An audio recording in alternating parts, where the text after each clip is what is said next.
16। आत्मिक शक्ति के विकास के लिए यह बहुत जरूरी है कि रोज कम से कम 3 घंटे भजन सिमरन में बिताए जाएं और ख्याल को तीसरे तिल में एकाग्र किया जाए जहां रूहानी दृश्य दिखाई देंगे।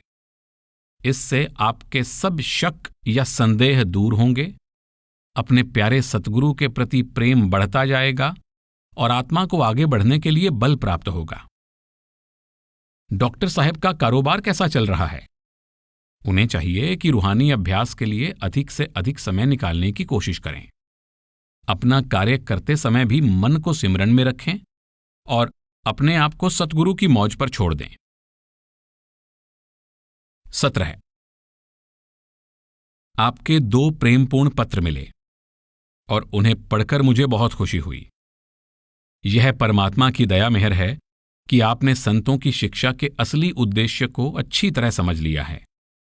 आपका दृढ़ विश्वास और दिन प्रतिदिन बढ़ता हुआ प्रेम आपको अवश्य अपने सतगुरु के पवित्र चरणों में ले आएंगे, क्योंकि सतगुरु और सत्संगी को आपस में जोड़ने वाला तार प्रेम और विश्वास ही है।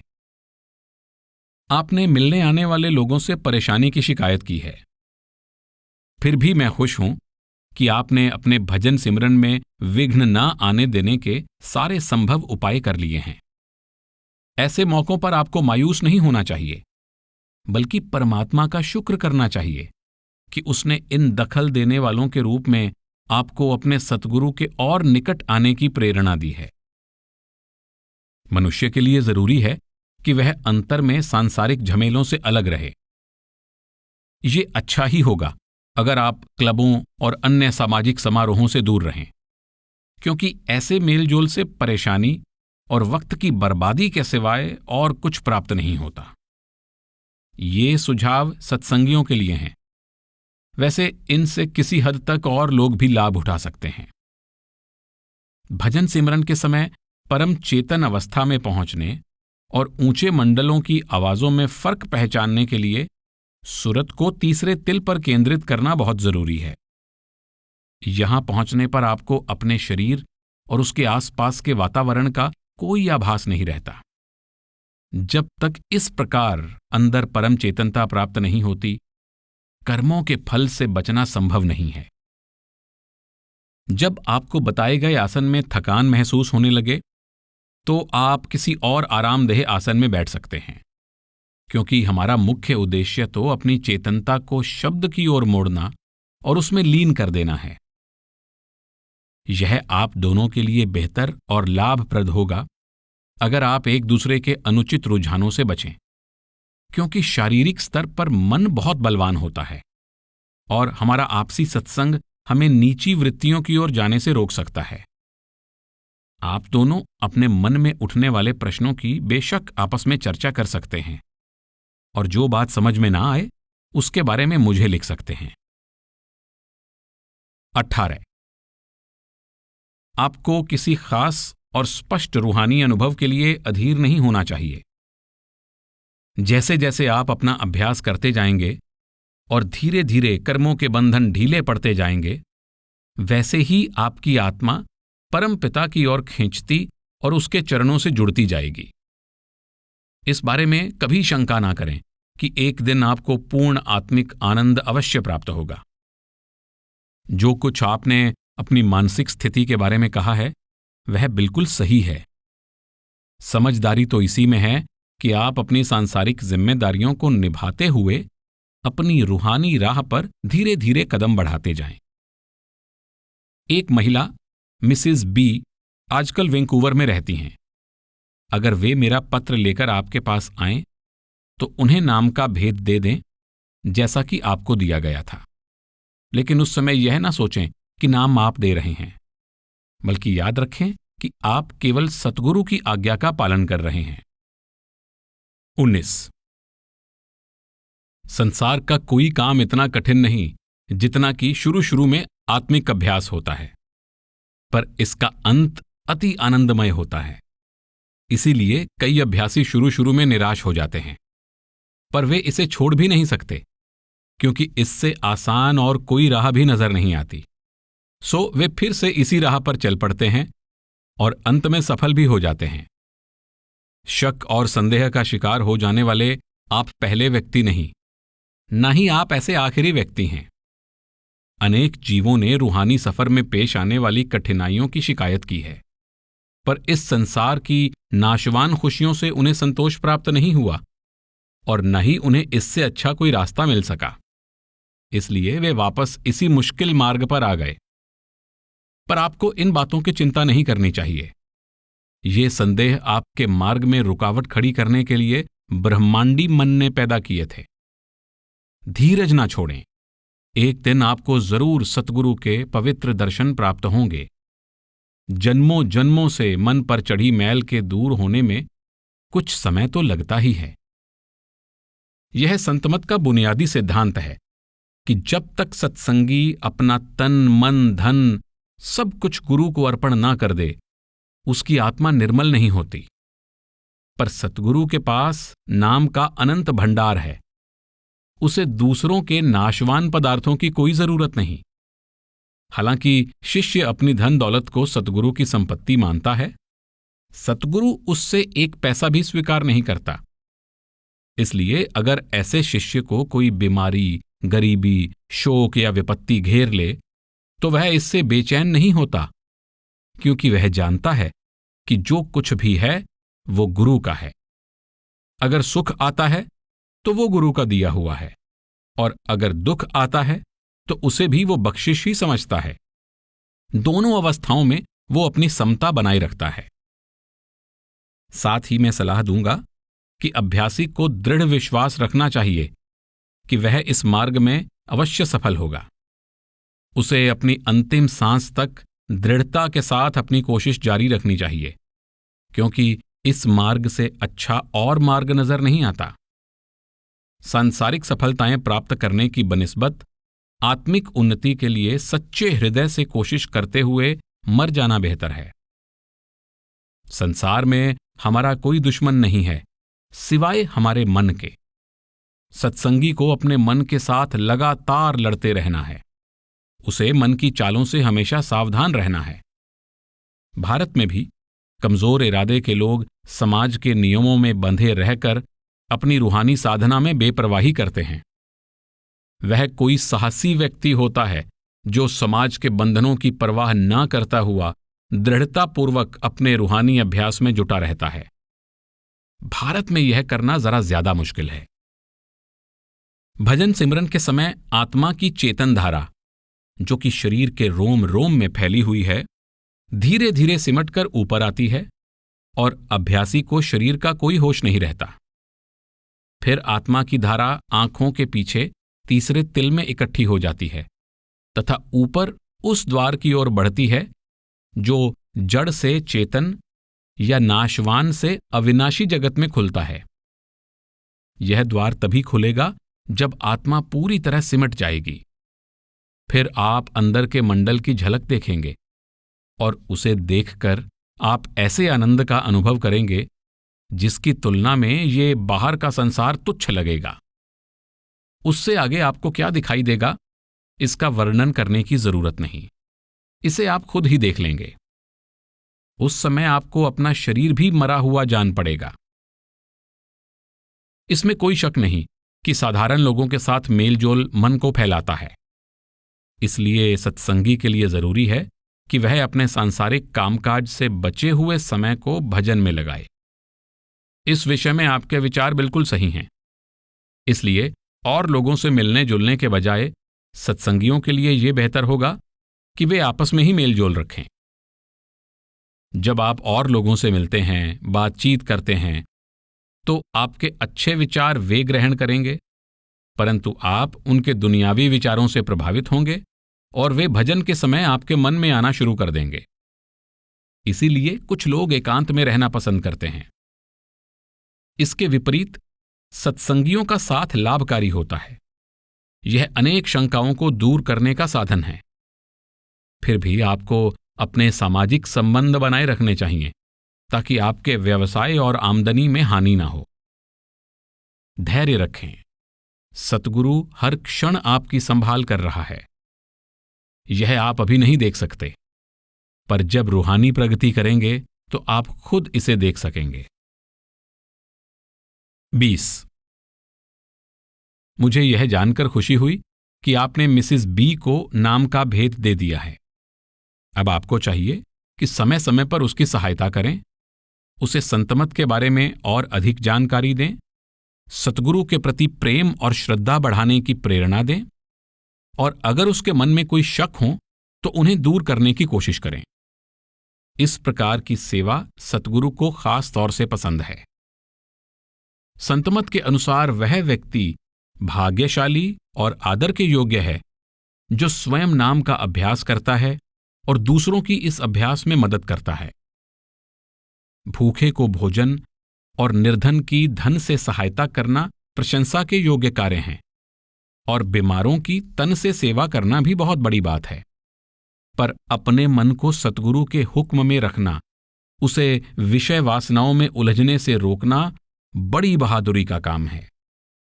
पर किसी भटके हुए जीव की सतगुरु के शरण में आने में मदद करना और इसके बदले किसी इनाम या फायदे की आशा नहीं करना बहुत बड़ी नेकी है। ये सेवा सतगुरु को भाती है, उसके दर पर परवान होती है। सो आपके लिए यही उचित है कि आप अपना भजन सिमरन रोज नियम पूर्वक बिना नागा करते रहें तथा औरों से अधिक वाद विवाद ना करें। अपने जीवन का कारोबार करते हुए शांति और सावधानी के साथ रूहानी मार्ग पर चलते रहें। सतगुरु आपकी सहायता के लिए हमेशा तैयार है। इसमें कोई शक नहीं कि हम कमजोर हैं।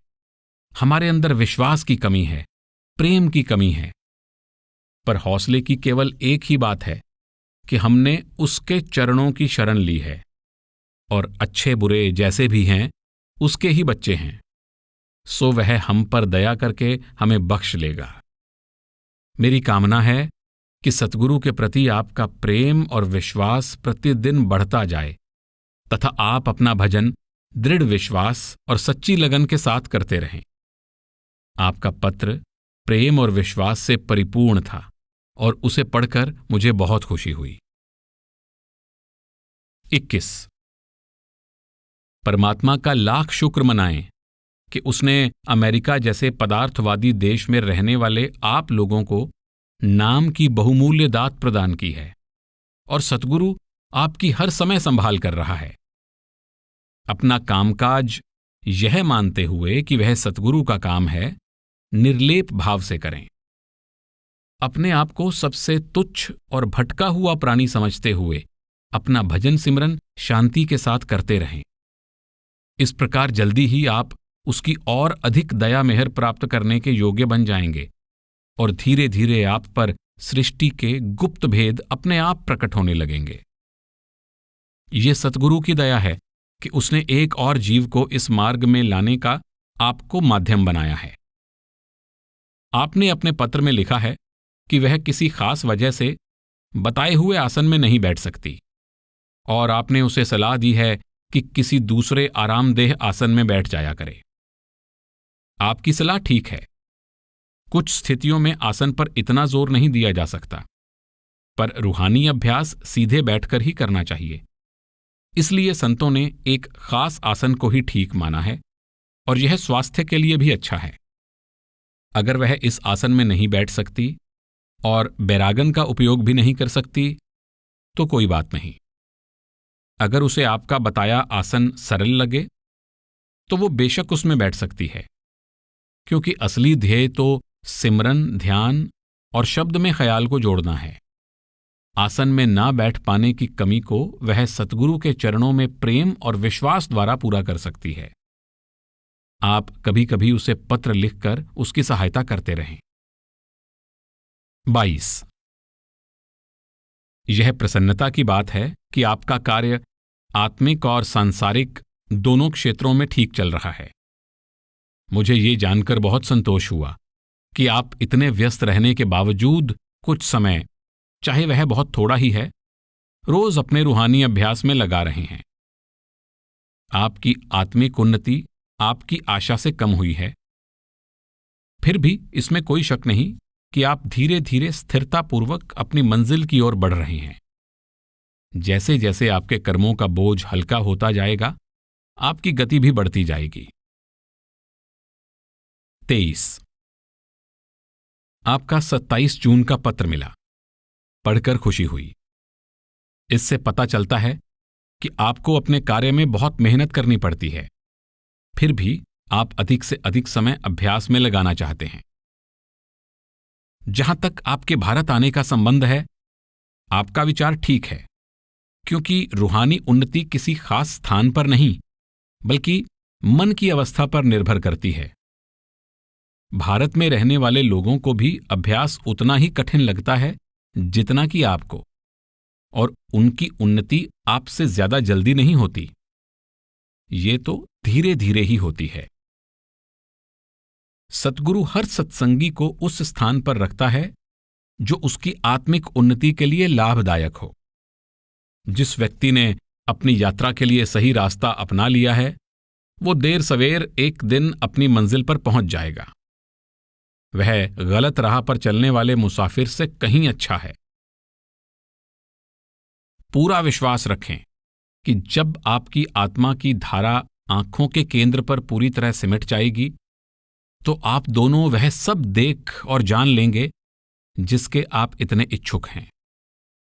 इसमें कितना समय लगता है, इसकी कोई निश्चित मियाद नहीं है। प्रेम और विश्वास के साथ भजन सिमरन का अपना कर्तव्य पूरा करते जाएं और बाकी सब कुछ सतगुरु पर छोड़ दें। वो जानता है कि कौन सा समय ठीक है। आपने गैर सत्संगी मेहमानों और मित्रों के बारे में जो कुछ लिखा है, सो अमेरिका की तरह भारत में भी ऐसा ही होता है। ये एक परेशानी तो है, लेकिन इसे टाला भी नहीं जा सकता। झगड़े और विवाद से बचने के लिए उन लोगों को शांतिपूर्वक सहन कर लेना चाहिए। निस्वार्थ भाव तथा सच्चे दिल से सत्य की तलाश करने वाले लोग, या ऐसे लोग जिनके हृदय में आपके ऊंचे आदर्शों के लिए कद्र हो, बहुत थोड़े हैं।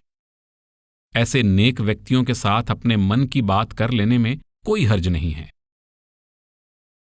दूसरों के फायदे के लिए अपने लाभ का त्याग करने के बारे में आपके विचार बिल्कुल दुरुस्त हैं। दान कई बार सही माने में दान नहीं रहता। केवल उन्हीं लोगों की सहायता करें जो खुद भी अपनी मदद करने की कोशिश कर रहे हों। जो केवल औरों पर बोझ बनना चाहते हैं, उनसे बचें। आमतौर पर लोग नहीं जानते कि उनकी भलाई किस बात में है। वे क्षणिक फायदे के लिए स्थायी लाभ को कुर्बान कर देते हैं। जो उनका असली भला करने की कोशिश करता है, उसकी वे कद्र नहीं करते। उन्हें तो पैसा चाहिए, सच्चे ज्ञान का प्रकाश नहीं। इसलिए आप उन्हें कुछ भी देकर छुटकारा पा लें, उन पर अपना समय नष्ट ना करें। विश्वास का डामाडोल या कमजोर होना, जिसका आप कभी कभी शिकार हो जाते हैं, तभी मिटेगा जब आप आंखों के केंद्र में सतगुरु के शब्द स्वरूप का जलाल देखेंगे। दूसरे शब्दों में, जब आपकी सुरत आंखों के पीछे एकाग्र हो जाएगी, जहां अपने नूरी स्वरूप में सतगुरु आपके स्वागत के लिए इंतजार कर रहे हैं, उस स्थान पर पहुंचने की कोशिश करें।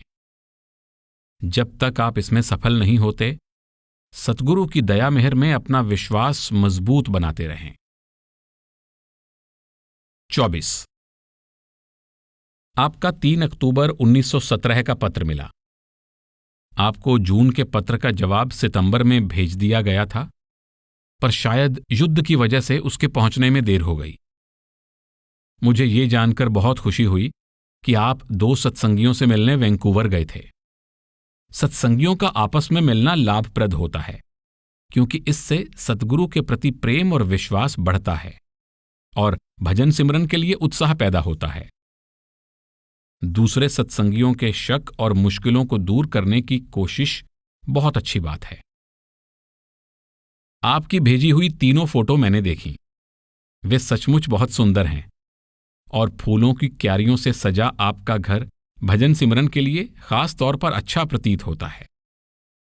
मैंने ये फोटो केहर सिंह को दे दी है, जो इन्हें एक यादगार के रूप में प्राप्त करके बहुत खुश हुआ है। जो आंतरिक दृश्य आपने देखा है, वो आपकी उन्नति का सूचक है। सूरत के शरीर को छोड़कर ऊपर चढ़ने के दो ढंग हैं, एक शब्द धुन के द्वारा और दूसरा जब सत्संगी अभ्यास के बाद सो जाता है। पहली अवस्था में जो भी दृश्य शब्द के संपर्क से दिखाई देता है वह सच्चा और सही होता है, उसमें कोई भ्रम या खतरा नहीं होता। परंतु दूसरी अवस्था में यह दृश्य असली भी हो सकता है और निरा भ्रम भी। भ्रम का निर्णय करने के लिए सिमरन करना चाहिए। जैसे जैसे आप अपने मार्ग पर आगे बढ़ेंगे, आपको और भी अधिक सुंदर और आकर्षक दृश्य दिखाई देंगे। ब्रह्म के मंडल में यह जरूरी नहीं कि देह स्वरूप सतगुरु शिष्य के पास हो। आप कहीं भी हों, इससे कोई फर्क नहीं पड़ता। आत्मिक उन्नति प्रेम और विश्वास पर निर्भर है, इसलिए आपको चाहिए कि इन्हें मजबूत करें। सतगुरु की फोटो वहीं तक ठीक है जहां तक वे घर में सजावट के लिए रखी जाएं, पर फोटो की पूजा नहीं करनी चाहिए और न ही उसके आगे किसी सांसारिक या रूहानी लाभ की मांग करनी चाहिए। सतगुरु आपको ऐसी रूहानी शक्ति देना चाहता है कि आप आत्मिक रूप में हर रोज भारत की यात्रा कर सकें। अभी तो आप अपना अभ्यास करते जाएं। जब सतगुरु की मौज होगी, वह हर तरह का प्रबंध खुद ही कर देगा। जैसे जैसे सत्संगी रूहानी प्रगति करता है, वह आनंद से मस्त होता जाता है। जिस प्रकार ऊंट हफ्तों तक बिना खुराक के रह सकता है, उसी तरह एक पहुंचा हुआ अभ्यासी कई दिनों तक बिना खाए पिए समाधि की अवस्था में रह सकता है। लेकिन हमें शरीर को स्वस्थ रखने के लिए आवश्यक खुराक लेते रहना चाहिए। 25। मुझे यह जानकर प्रसन्नता हुई कि आप वैंकूवर में अन्य सत्संगियों से मिलने का समय निकाल सके। सत्संगियों से इस प्रकार मिलते रहना अच्छा है और इसके लाभप्रद नतीजे होते हैं। औरों को संतमत में रुचि लेने की प्रेरणा देना बेशक एक नेक काम है, पर जिन लोगों को सतगुरु इस मार्ग पर लाना चाहता है, वे अपने आप इसकी ओर खींचे आते हैं। जो भी बीमारियां या मुसीबतें हम पर आती हैं, वे हमारे पिछले कर्मों का फल हैं, और ये बड़े संतोष की बात है कि आप उन्हें धैर्य के साथ बर्दाश्त करने की कोशिश करते हैं। सत्संगी बताए हुए आसन में कितनी देर तक बैठे, यह उसके स्वास्थ्य पर निर्भर करता है, पर उसकी कोशिश होनी चाहिए कि जहां तक हो सके अपना कामकाज करते हुए भी सिमरन करता रहे। यह भी बहुत अच्छी बात है कि आप साल का कुछ समय आत्मिक अभ्यास के लिए एकांत में बिताते हैं। अगर आप परमपिता की दया मेहर में पूर्ण विश्वास रखते हुए अपना अभ्यास करते रहेंगे तो एक दिन जरूर बाजी जीत लेंगे। 26। यह बहुत अच्छा है कि आप उन जिज्ञासुओं की सहायता कर रहे हैं। आप उन्हें पुस्तकें भेज सकते हैं और अगर वे चाहें तो उनकी मदद कर सकते हैं। अगर कभी आप ऐसे लोगों से घबरा जाएं जो सत्य की तलाश का पाखंड करते हैं, तो ऐसे समय में अपने आप को सतगुरु की मौज पर छोड़ दें। वो वही करेगा जो ठीक समझेगा। और लोगों की जिम्मेदारियों को अपने कंधों पर उठाने से बचें। हां, जो लोग गंभीरता के साथ बिना किसी गरज के सच की तलाश में हैं, उन्हें संतमत के सिद्धांत समझाने में कोई हर्ज नहीं है। अपनी आत्मिक उन्नति की गति तेज करने के लिए बेचैन न हों। जो भी आपके फायदे में है वही हो रहा है। 27। उन सत्संगियों के साथ आपका पत्र व्यवहार मैंने पढ़ा। मिसिस बी को दिया आपका जवाब उचित था। हालांकि बहुत गलत तो वो भी नहीं थी, क्योंकि जो कुछ वो कर रही थी निस्वार्थ भाव से कर रही थी। उसने अपने पत्र में लिखा है कि 5 नाम का भेद उसने किसी पर प्रकट नहीं किया है। रूहानी सत्य के बारे में पूछने वाले अजनबी लोगों को आपका पत्र लिखने का तरीका ठीक है। इस भौतिकवाद के समय में सच्चे दिल से रूहानी ज्ञान के चाहने वालों की गिनती बहुत कम है, इसलिए थोड़े विचार और विवेक से काम लेना चाहिए। जो लोग संसार और सांसारिक स्वादों के साथ बंधे हुए हैं, उनके सामने मौन रहना ही समझदारी है, क्योंकि भैंस के आगे बीन बजाने से कोई लाभ नहीं। पर जो लोग प्रभु प्राप्ति की सच्ची चाह रखते हैं, जो अपने जीवन के ध्येय को प्राप्त करना चाहते हैं और किसी खास मत के अंधे अनुयायी नहीं हैं, उन्हें आप संतमत की उत्तमता समझा सकते हैं। आपको अपना जीवन संतमत के सिद्धांतों के अनुसार ढालना चाहिए और इस बात की चिंता नहीं करनी चाहिए कि दूसरे लोग उस पर चल रहे हैं या नहीं।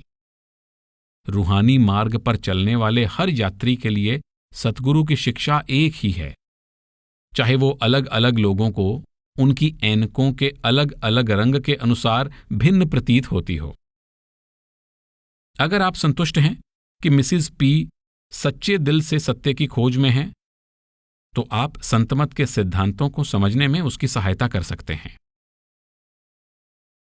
आपकी आध्यात्मिक प्रगति भले ही धीमी हो रही है, पर यह हर हालत में नियमित रूप से हो रही है और एक दिन आप अपनी मंजिल पर अवश्य पहुंच जाएंगे।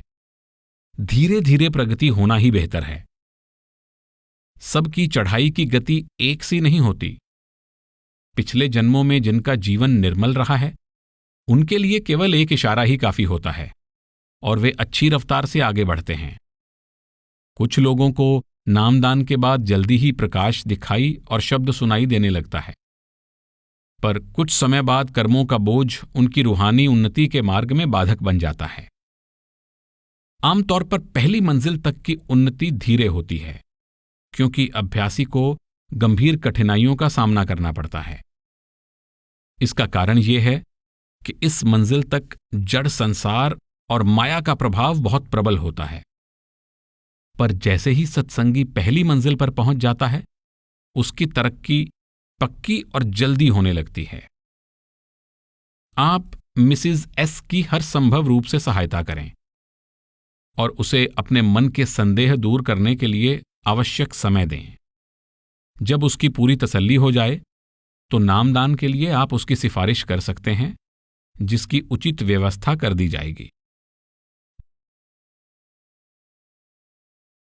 28 आपने अपने 7 मार्च के पत्र में मिसिज ई एस की मृत्यु और मिसिज डब्ल्यू के अभी तैयार ना होने का जिक्र किया है। आपने अपने जीवन के एक असाधारण अनुभव का भी वर्णन किया है। डॉक्टर साहब का यह कहना दुरुस्त है कि मृत्यु के समय सतगुरु उन सब लोगों को दर्शन देता है जिन्हें नाम मिला है। वह आखिर तक उनकी रहनुमाई तथा काल की शक्तियों से उनकी रक्षा करता है। उन्हें और जन्म देना है या नहीं, इसका निर्णय सतगुरु के हाथ में ही होता है। जिन लोगों को नाम मिल गया है, उनका लेखा नामदान के समय से ही सतगुरु के पास होता है। काल का उन पर कोई अधिकार नहीं रहता। संसार में वापस जन्म लेना मन की कामनाओं पर निर्भर करता है। अगर जीव का झुकाव जड़ संसार के पदार्थों की ओर है और विश्वास की भी कमी है, तो खासकर ऐसी हालत में आत्मा को दोबारा जन्म लेना पड़ता है। आमतौर पर वे कमियां और कमजोरियां जो सत्संगी को अपने जीवन काल में बहिर्मुखी रखती थीं और जिनसे उनका मन छुटकारा नहीं पा सका था, उन्हें उसकी मृत्यु से पहले बीमारी आदि के द्वारा दूर कर दिया जाता है। इससे मन निर्लिप्त होकर दुनियावी सुख और स्वादों की ओर से मुंह मोड़ लेता है। मन के साधारण मोह के बंधन टूट जाने से और वैराग्य के जाग उठने से वह अंदर जाने और वहां रहने के योग्य हो जाता है। उस समय सतगुरु दर्शन देता है और आत्मा को ऊपर ले जाता है। सतगुरु का यह दर्शन मौत से कुछ घंटे पहले या शायद कुछ दिन पहले या कुछ महीने पहले भी हो सकता है। जिनकी सूरत अंदर जाती है और जो पहले से ही अंदर सतगुरु के संपर्क में हैं, उनको अपने अंत का ज्ञान वर्षों पहले हो जाता है और उन्हें मृत्यु का कोई भय नहीं रहता। अगर सतगुरु अंदर से उन्हें इजाजत दे दे तो बिछुड़ने वाली आत्मा और लोगों को उनके संतोष के लिए अंदर के मार्ग की कुछ जानकारी भी दे सकती है। मिसिज एस की मृत्यु के समय जो लोग उनके पास थे, उनसे कुछ जानने की आशा ना करें। जहां तक संभव होता है, सतगुरु आत्मा को और जन्म देना पसंद नहीं करता। भजन सिमरन और कर्मों का हिसाब चुकाने में रह गई कमी आत्मा अंदर के मंडलों में पूरी कर सकती है। फिर से जन्म केवल उन्हीं जीवों को दिया जाता है जो संसार में बहुत ज्यादा बंधे हों। अगर मन इसी क्षण अपनी सांसारिक कामनाओं का त्याग कर दे तो आत्मा तुरंत गोली की तरह ऊपर जा सकती है। आपने अपने अनुभवों के बारे में लिखा है कि आप एक मार्गदर्शक की सहायता से अंदर गईं, उसने आपको एक तंग दरवाजे से धकेल कर आगे पहुंचाया और आपको वहां अपनी पहचान की रूहें मिलीं। जैसा कि आपको खुद पता है, ये कोई सपना नहीं था। आपकी आत्मा मार्गदर्शक की मदद से ही अंदर गई थी। यह अनुभव आपको एक सबूत के रूप में दिया गया था। सोने से पहले मन एकाग्र होता है और सुरत आंखों के पीछे तीसरे तिल में आ जाती है, पर आमतौर पर वह यहां से नीचे गिर जाती है क्योंकि उसे नीचे के केंद्रों में विचरने की आदत पड़ी हुई है। कभी कभी जब इच्छा ऊपर की ओर चढ़ने की होती है तो आत्मा ऊपर की ओर चल पड़ती है, पर इस समय शब्द उसके साथ नहीं होता, इसलिए वह इधर उधर देखने में ही लगी रहती है और रास्ते से भटक जाती है। इस प्रकार यह थोड़ी सी दूरी तय करती है और फिर जब उसे पिछले ख्याल आने लगते हैं तो वापस नीचे गिर जाती है। अगर आत्मा शब्द के साथ ऊपर चढ़ी होती तो वह अपनी पूरी चेतन अवस्था में ऊपर जाती। फिर भी आपको अंदर के जगत की एक झलक मिल गई है और पता चल गया है कि वह बाहर के संसार से कितना भिन्न है। देखे बिना विश्वास नहीं आता। आपका यह ख्याल कि अंत समय आ गया है ठीक नहीं है। आपको तो अभी इससे भी अधिक और ऊंचे दृश्य देखने हैं। सांसारिक संबंध आत्मा को वापस अपनी ओर मोड़ते हैं। ये उसे इसी तरह वापस खींच लाते हैं जिस प्रकार पतंग को डोर खींच लाती है। अभी आपका अंत नहीं आया है। अभी आपको बहुत कुछ करना है, बहुत कुछ देखना है। आप पूछती हैं, जब मैं और ऊपर जाना चाहती थी तो वापस क्यों आई?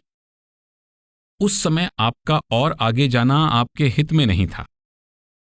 यह अनुभव तो आपका विश्वास बढ़ाने और शब्द के साथ ऊपर चढ़ने की इच्छा को तीव्र करने के लिए करवाया गया था। 29। आपके निजी पत्रों के बारे में तो मैं यही कहूंगा कि जल्दी आत्मिक उन्नति होने के लिए अधीर नहीं होना चाहिए।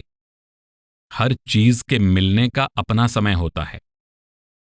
आत्मिक उन्नति में बाधा डालने वाले अभ्यासी के अपने कर्म ही होते हैं। बहुत लंबे समय से मनुष्य मन और माया के प्रभाव के अधीन रहने के कारण सांसारिक कामनाओं में बुरी तरह डूबा हुआ है। जब भी उसे इनमें से निकालने का यत्न किया जाता है तो पिछले कर्मों के प्रभाव या संस्कार उसके रास्ते में आते हैं, क्योंकि जब भी आत्मा अंतर में जाती है तो वह सांसारिक विचारों के ख्याल आने से बाहर आ जाती है। जैसे जैसे शब्द के अभ्यास में प्रगति होती है, कर्म नष्ट होते जाते हैं और आत्मा को अंतर में स्थिरता आने लगती है। चाहे हम अपने दिल में ये तसल्ली कर लेते हैं कि अपनी इच्छाओं से हमने छुटकारा पा लिया है, पर यह सही बात नहीं है, क्योंकि जब तक कर्म पूरी तरह नष्ट नहीं हो जाते, और यह दूसरी मंजिल में पहुंचने पर ही होता है, तब तक आत्मिक उन्नति रुक रुक कर होती है, एक सी नहीं। ये वैसे ही है जैसे एक चींटी बार बार गिरते हुए दीवार पर चढ़ रही हो।